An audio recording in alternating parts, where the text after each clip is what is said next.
This is All India Radio. In the weekly program Current Affairs, now we bring you a special program on India's stance at World Economic Forum. The World Economic Forum annual meeting at Davos has long brought together the world's top politicians, business, academic, youth, and civil society leaders to engage in addressing the most pressing issues on the global, regional, and industry agendas. In celebration of India's Azadi Ka Amrit Mahotsav, 75 years of independence and the assumption of India's G20 presidency, Department for Promotion of Industry and Internal Trade has strengthened India's presence at this year's World Economic Forum in Davos for all global investors looking to make a home in India, one of the world's most liberal investment destinations. The objective remained to showcase a consolidated India presence with the center and states while projecting India as a strong, resilient economy acting as a problem solver at the global stage. India participated in the First Movers Coalition Leadership Meeting of the World Economic Forum, which deliberated on the world need for clean energy technologies to confront climate crisis globally. Industry leaders appreciated India's fight against COVID, leveraging digital technologies, and also expressed their appreciation for government partnering with industry in its fight. Secretary, Department for Promotion of Industry and Internal Trade, Shri Anurag Jain, highlighted India's role in democratizing the digital ecosystem at the CII EY session. Secretary also participated in a public session alongside Kono Taro, Minister of Digital Affairs of Japan, where he highlighted efforts taken towards data collaboration. At the Building Unicorns panel, Secretary Shri Anurag Jain underscored India's push for the Startup 20 agenda as the G20 president. At the Europe for India Business Corridor, aimed at catalyzing investments in sustainable infrastructure, Anurag Jain highlighted the need to enable mutually beneficial partnerships and facilitate investments for European partners in India. Secretary also held multiple one-on-one meetings with the industry leaders. Senior Indian ministers attended the World Economic Forum 2023 at Davos. Mr. Ashwini Vaishnav, Minister for Railways, Communications, Electronics and Information Technology, Mrs. Srimati Irani, Minister of Women and Child Development and Minority Affairs, Mr. R.K. Singh, Power Minister, and Mr. Mansukh Mandavia, the Health Minister, represented India. In World Economic Forum, talking about India's multidimensional approach to sustain a healthy growth rate to achieve the ambitious goal of $5 trillion economy, Mr. Ashwini Vaishnav, Minister for Railways, Communications, Electronics and Information Technology, said, India has approached this entire transition which is happening in the world on multiple dimensions. One, the first dimension is to make sure that India's economy is resilient. There is a good consistent 6 to 8% growth rate for a complete decade. It's not just 1 year or 2 year kind of thing. The thought process and the policy framework which follows is for a complete decade 6 to 8% growth with very moderate inflation. The second dimension is when the world is looking for resilient supply chains, India has a very young population. So how do we attract large number of supply chain participants to India? How do we make it resilient? How do we use our research and development capabilities? And third part, of course, the energy transition as well as the digital stack. When the pandemic hit and the whole world was going through a very big crisis, which was humanitarian crisis as well as an economic crisis, there were two approaches followed by various governments. The first approach was followed by so many countries was send out checks, make sure people get money in their hands. They consume and that consumption will lift the market. There was a whole lot of liquidity pumped in. The combined balance sheets of US Fed, European Bank and Japanese Central Bank, the combined increase in balance sheet was about $9 trillion. That created a very quick sugar rush kind of growth, but it also brought with it unprecedented inflation. And that inflation is not going to go away so easily. It takes a time because pushing liquidity is easy, taking it out is very difficult and it's always very painful. On the contrary, India adopted a very pragmatic approach. Fiscal space that any country would have is always limited. It's always constrained. There is no unlimited capital in the world. Anybody can give those MMT theories, but that's bunkum. Don't believe that. Capital is always scarce. Capital is always limited. How do you use the capital that you have? That's the choice that Prime Minister Modi ji made. He made a choice that very focused consumption, consumption and support to the most vulnerable groups, vulnerable sections of the population. So about 800 million people got limited financial aid, plus free food for almost third year now. So that was one very important part. Vaccination, free vaccination program. Again, 1.3 billion doses in the first 14 months. By now we have crossed 2.1 billion doses and completely done on a digital platform. Robust structural reforms have strengthened India's macroeconomic stability and made the country an attractive global investment destination. The Government of India has undertaken multiple policy interventions over the last few years to fast-track grounding of foreign investments across sectors. As a result of these efforts, India witnessed the highest ever inflow of foreign direct investment worth $84 billion during the financial year 2021-22. This foreign direct investment came into 57 sectors from 101 countries and across 30 states and union territories. Despite global headwinds, India's aggregate demand conditions have remained stable, buoyed by simplified access to bank credit as well as continued consumer and business confidence, lending credence to India's economic resilience. A high-level delegation from the Indian side, coupled with senior state government representatives at World Economic Forum to strengthen India's position as an important stakeholder shaping the global narrative. Dr. Mansukh Mandaviya, Union Minister for Health and Family Welfare, addressed the roundtable discussion on opportunities in research and development and innovation in life sciences at the World Economic Forum in Davos. He said, the Government of India under Prime Minister Narendra Modi's leadership is committed to promote Indian life sciences as a globally competitive sector to ensure the availability, accessibility, and affordability of drugs and medical devices in domestic and global markets. The purpose of the meeting was to establish an affordable and accessible life sciences ecosystem, identify the gaps in the life sciences industry, extend opportunities for knowledge exchange, and encourage innovation in research and development. He also said that we are aimed to identify investment opportunities to create a robust development department and innovate ecosystem to increase the competitiveness of life sciences industry. Speaking on the occasion, Dr. Mansukh Mandaviya said that a large share of global value capture in the life sciences sector lies in the innovation-based products. Promoting drug discovery and innovation will unlock this value and will also enhance the industry's contribution to Indian economy and create a large pool of jobs to enhance India's differentiation in comparison with other developing economies. The Union Minister reiterated that Honorable Prime Minister's clarion call for Atmanirbhar Bharat, the self-reliant India, and highlighted that India can only achieve self-reliance in pharmaceuticals and medical devices by strengthening its research and development infrastructure, as it will drive the expansion of access to life-saving medicines and drugs and help India become a global pharmaceuticals and medical devices exports hub. Dr. Mandaviya encouraged the pharma medtech industries to adopt innovation as a driving feature of their business strategies. India is now poised to take on the global arena and move from high volume to high value products. Over the course of 5 days, Invest India organized several roundtables, panel discussions and fireside chats to deliberate on policy action and investment support in renewable energy, sustainability, infrastructure, healthcare and medical devices. Union Minister Mrs. Smriti Irani participated in a session on gender equality. It reinforced the urgent need for action on gender equality and brought together leaders from across generations, sectors and continents to discuss their focus, highlight challenges, progress, inspiring commitments and essential action needed for urgent progress for women and girls.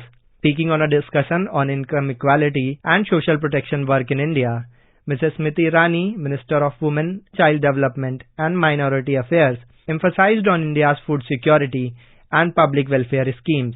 Mrs. Irani, while sharing the work done by Indian Prime Minister Narendra Modi, highlighted that firstly, what happened in the pandemic is that tenacity of tech met the audacity of administration. And that is what India has said to the rest of the world. And when you talk about inclusive growth, when you talk about social security, what the Prime Minister has done is that he has re-strategized how you look at welfare. And through his policies, and the only part that I'll differ from is that there is no shotgun pronouncement of outlays. There is a strategic pathway that is designated before the money is put to the number or the plan. So when I talk about social security, as you've so pronounced it, Prime Minister Modi looked at it from a social investment point of view, and that is a reorientation in governance that hasn't happened before. How did it play out? Chandra speaks about the consumption levels in entire 4 levels of our country. How did that consumption get fueled? You have doorstep delivery of free food to 800 million people, thereby somewhere conserving their consumption capacity, and their purchasing power then gets either conserved or repurposed somewhere else. Apart from food, what you have done for 1 billion plus of your populace, and especially for those who are marginalized, those who are poor, is protect their pharmacological needs in a pandemic. You have delivered 2 billion doses of vaccine. And that is why I said that the tenacity of tech met the audacity of administration. 14 sessions were scheduled on agendas such as Building Unicorns 2.0, India's continued journey to be an entrepreneurial destination, Europe for the Indian Business Corridor, catalyzing investments in sustainable infrastructure, Life with Param Iyer, CEO Niti Aayog, opportunities in research and development and innovation in life sciences, building resilience in global electronic and semiconductor supply chain, 4th consultation of the IPAs of G20 and guest countries, enhancing India's startup ecosystem, technology, innovation and inclusion, India's growth story, riding the wave act forward, where women's leadership stands today and where it's going, building India's digital economy, tech-powered governance, Swiss-India innovation collaboration, Swiss precision with Indian scale, future of fintech, gender-based governance, and channeling investments to fuel a green India. There were 2 sessions held at the Sustainability Lounge, The Road to Net Zero. The lounge displayed insights on sustainability and technology for environment, financing, behavioral change, spirituality in consonance with environment were discussed. This lounge had amazing response from a footfall over 300. In World Economic Forum Davos, during R.K. Singh, Union Minister of Power's visit, Mr. Singh shared that India's impeccable growth in energy sector defied the global energy disruption trend, and he further said, energy में देखिए दुनिया भर में बहुत disruption हुआ है। Europe में 4 गुना 5 गुना energy prices बढ़ गए, डिस्ट्रप्शन हो गया। हमारे यहाँ नहीं हुआ। हमारे यहाँ डिस्ट्रप्शन नहीं हुआ despite the fact that our demand has been growing this year. इस साल हमारा डिमांड बढ़ा है करीब 10.5%। पिछले 2 महीने में हमारा डिमांड 12.5% बढ़ा है। लेकिन हमारे यहाँ न तो कहीं पर ब्लैकआउट है, न हमारे एनर्जी प्राइसेस, न हमारे इलेक्ट्रिसिटी प्राइसेस बढ़े हैं। तो हम लोग स्टेबिलिटी में। दूसरा, जो हम लोगों ने एनर्जी ट्रांजिशन करने का निर्णय किया था, आज जो हमने अपने एनडीसीज में हम लोगों ने प्लेज किया था कि इतना कि हमारा रिन्यूएबल एनर्जी कैपेसिटी हो जाएगा 2030 तक, उससे हम आगे हैं। दुनिया में हम ही एक देश है, बड़े देश में जितने बड़े इकोनॉमीज हैं, हम ही एक बड़े इकोनॉमी है जिसका कि एनर्जी ट्रांजिशन एक्शंस कॉन्सोनेंट है with a sub 2 degrees rise in global temperature. We are the only major economy. एक सर्वे निकाला था, डिफरेंट बॉडीज हैं इंटरनेशनली जो सर्वेज करते हैं एनर्जी ट्रांजिशन एक्शंस का, उसमें टॉप 5 नेशंस में इंडिया है एनर्जी ट्रांजिशन में, और बाकी हमारे साथ जो बाकी 4 देश और हैं वो छोटे इकोनॉमीज हैं। बड़े इकोनॉमी हम ही एक अकेले हैं। The chief ministers who attended the World Economic Forum meeting include Uttar Pradesh Chief Minister Yogi Adityanath, Maharashtra Chief Minister Eknath Shinde, and Karnataka Chief Minister Basavaraj Bommai. Top Indian entrepreneurs and business leaders Gautam Adani, Sanjeev Bajaj, Kumar Mangalam Birla, N. Chandrasekharan, Nadir Godrej, Ajit Gulab Chand, Sajjan Jindal, Sunil Mittal, Roshni Nadar Malhotra, Nandan Nilekani, Adar Poonawalla, Rishad Premji, and Sumant Sinha were also participated in World Economic Forum 2023 to represent India's business fraternity. The union ministers also had sessions on varied topics of importance such as meeting of the reskilling champions, gender parity for economic recovery, economics of women's health, accelerating gender parity in STEM, interaction with global stalwarts of industry across various sectors including electronics, semiconductors, telecom, meetings with captains of industry across sectors including healthcare, pharma, chemicals and fertilizers, governors policy meeting on global health and healthcare policy, This year also marks 36th year of Forum's collaboration with India. To understand more on India's stand at World Economic Forum, now listen a detailed discussion with former diplomat Anil Wadhwa on how India is emerging as a world leader. The World Economic Forum Annual Meeting 2023 held on the theme Cooperation in a Fragmented World and convened leaders from government, business and civil society to address the state of the world and discuss priorities for the year ahead. The annual meeting provides a platform to engage in constructive, forward-looking dialogues and help find solutions through public-private cooperation. Mr. Wadhwa, what are your expectations given this background from the World Economic Forum 2023? So the World Economic Forum in 2023, as the topic of this meeting suggests, is about cooperation in a world which is at loggerheads with each other, and we have to ensure that in this situation, solutions are found to the most pressing problems that the world faces. Now, which are these problems? If we look around, we can see that the main issue is how does business prepare for the economic turbulence that is supposed to come around in 2023. And obviously, issues of food security, climate change, mental health and education, they are all on the top of the agenda. All of these affect business. And how does business try and remove trade barriers? There are particular problems that the world faces with regard to transition of technology because new technologies are emerging very rapidly on the scene. And how does the developing world in particular prepare for this transition so that it's not left behind and that the new technologies which come around have enough implementers, or in other words, how is the education system revamped to make sure that it produces enough trained workforce to prepare for this transition, and also how it prepares the developing world so that it can go along with the rest of the world and keep up with what's happening in this transition. Mr. Wadhwa, the meeting is the largest in its history, which might surprise the many skeptics who have written about the end of globalization. Do you interpret this to mean that leaders around the world recognize that globalization needs reimagining, not junking? I think I completely agree with that sentiment because globalization is not something that can be done away with. It's there to stay. Of course, you will have, tinkering in the system in the sense that one trend, for example, which clearly emerged is that countries are now trying to friendshore their economy, where we had supply chains located in far-flung areas of the world because of economics. Of course, the supply chains will come down in countries which are seen as adversaries. So you will have, countries looking for friendly governments and states who they feel they can trust. The second issue is that supply chains will tend to get shorter. So even if the costs are a little bit higher, they would be redesigned in such a manner that countries do not find themselves totally isolated in a spot when there is conflict which comes around with a country which they see as a potential adversary. So that's one trend which will emerge. But secondly, we also have to look at what happens in the multilateral trading system.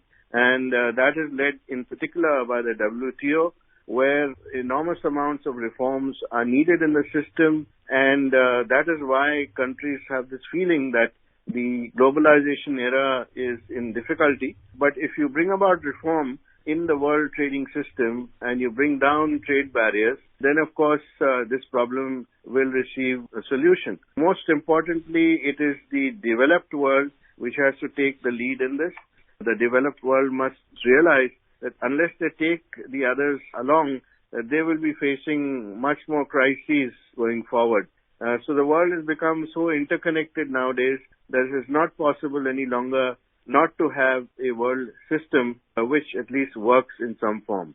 Support of what you said, two factors come to my mind. One, that no region is an island. Every regional economy depends on the others for vital goods and services, hence globalization. In fact, there's a report by McKinsey which says that the economic ties that bind us are strong and may be impossible to unwind. And secondly, today's biggest challenges don't respect borders.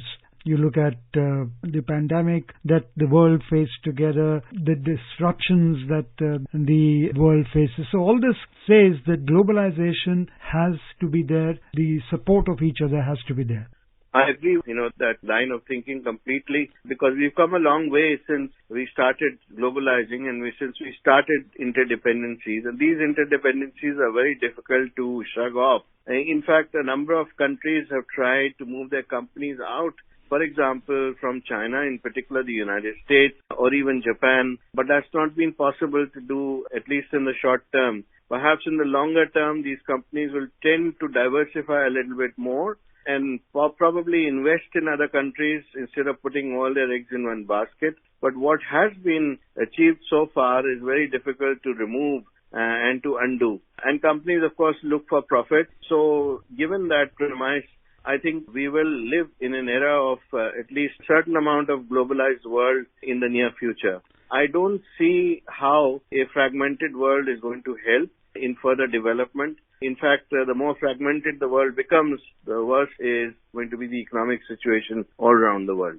So cooperation in a fragmented world, the theme that World Economic Forum has, it needs to have, Mr. Wadhwa, resilience, building new muscles for tomorrow.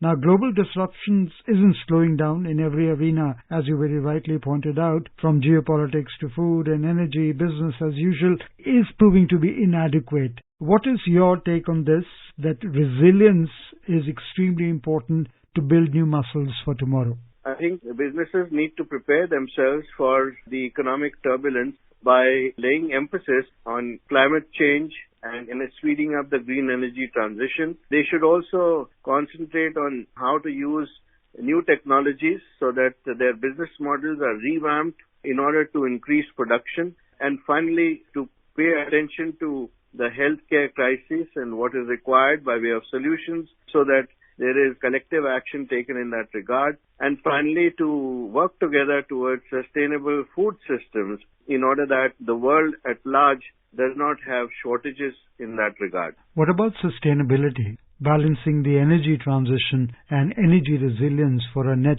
zero future? So that's a very important goal for the world. In fact, one of the major focuses at this World Economic Forum precisely on climate and action towards climate finance, because climate finance has emerged as a very important subject for the developing economies.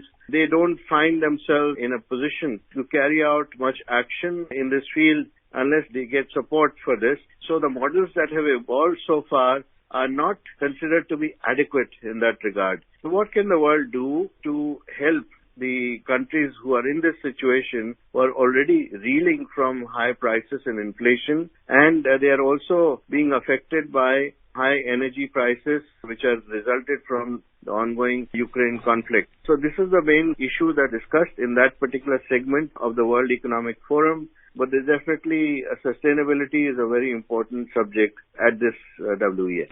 Mr. Wadhwa, we live in a very highly interconnected world. No region is close to being self-sufficient, and about, if I'm not wrong, 40% of global trade is highly concentrated, with just a few nations supplying all the others with some vital products. So, do you think we need to reimagine globalization, wherein the diversification rather than decoupling plays a major role? Yes, this is an issue that has constantly been talked about, but what has happened so far in discussions in forums like the G20, for instance, that has been dominated by the developed world, and therefore finding solutions to these kind of problems which are faced mainly in the developing world have not found a focus. For the past 1 year or so, and now with India being in the lead in the G20 and Brazil, which is going to be in the saddle for the next year, we find for the first time 3 major economies of the developed world taking the lead and trying to find solutions for the developing countries. So hopefully, at the end of these 3 years, we will find some more focused work in this regard. The World Economic Forum also has a very diverse kind of representation. In fact, there are 130-odd countries who are represented there, predominantly, of course, once again from the developed world. But we find that there are a lot of other voices as well. where there are people who listen to each other, and it is a forum which acts like a sounding board in that regard. More and more countries are now getting aware of sustainability, and sustainability they feel can only come about if there is more diversification of trade. So far, the multinational corporations around the world have dominated in world trade. There are major economies, like you said, who dominate trade and are the major suppliers of goods and commodities. That needs to change because the developed world, especially in Africa, for instance, should be able to control much more of the commodity trade so that they get direct benefits from this kind of a system. But how to bring about that is something that whichever forum is talking about, I will have to pay more attention to. Another theme which is extremely important during this World Economic Forum is the inclusion part of it. You know, at the current rate of progress, Mr. Wadhwa, it will take 151 years to close the global economic gender gap, 29 years for executive teams to reach gender parity, and 24 years to reach ethnic diversity. That's why what we do today, I'm sure you will agree with me, is important. Further, global companies are finding that inclusion is helping them tap undeserved markets. What's your say on inclusion part? Yes, inclusion is extremely important as well. And you rightly pointed out that unless there is gender equality, or at least move towards gender equality, we will not be able to progress as much as we want to. Now, it's a proven fact that whichever country has paid attention to these issues has progressed overall in terms of not only its internal economic situation, but also its outlook to the outside, and in sectors like education, health, and well-being of its own people. So that's very important to achieve. And more countries are now looking to take collective action in this regard going forward. So I have a feeling that this issue is becoming more and more important. The UN itself is paying a lot of attention to this particular issue. And across societies, whenever we talk about projects or initiatives, there is now more and more emphasis on these kind of issues. In India, we see this happening across company boards, for instance. There is now much more of an insistence on regulatory bodies like SEBI, for instance, which insist on bringing about much more of a parity in that regard. And you can see that reflected in the economic development of countries like India. We're also keeping an eye on the future as it hurtles towards us faster all the time. The budding space economy has vast potential to change the world. Cheaper launches, smaller satellites, and more investments are ushering in an age when companies in many sectors can conduct R&D in space, doing things that aren't possible on Earth, even inventing new businesses. So therefore, during this World Economic Forum, the space economy capturing innovation across sectors is another important area which is being emphasized upon. Yes, so innovation has emerged as being driver of trade and investments because innovation brings about new areas where companies in particular can focus upon, and it leads to diversification of trade. It also leads to more supply chains being built up and more workforce being employed.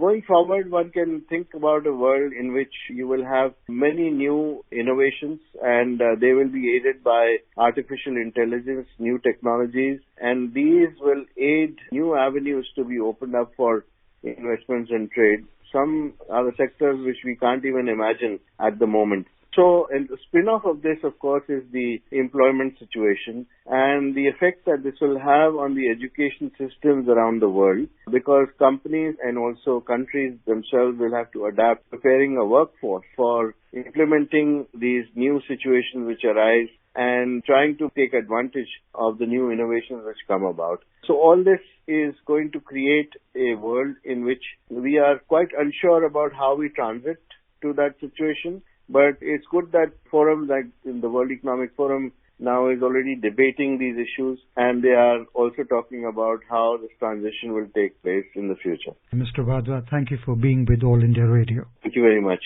You were listening to a special program on India's stance at World Economic Forum. This program was produced and presented by the News Services Division of All India Radio. You can listen to it on our mobile app, News on AIR. This program is also available on our YouTube channel, News on AIR Official. You may email your opinion about this program at airnsttalks@gmail.com.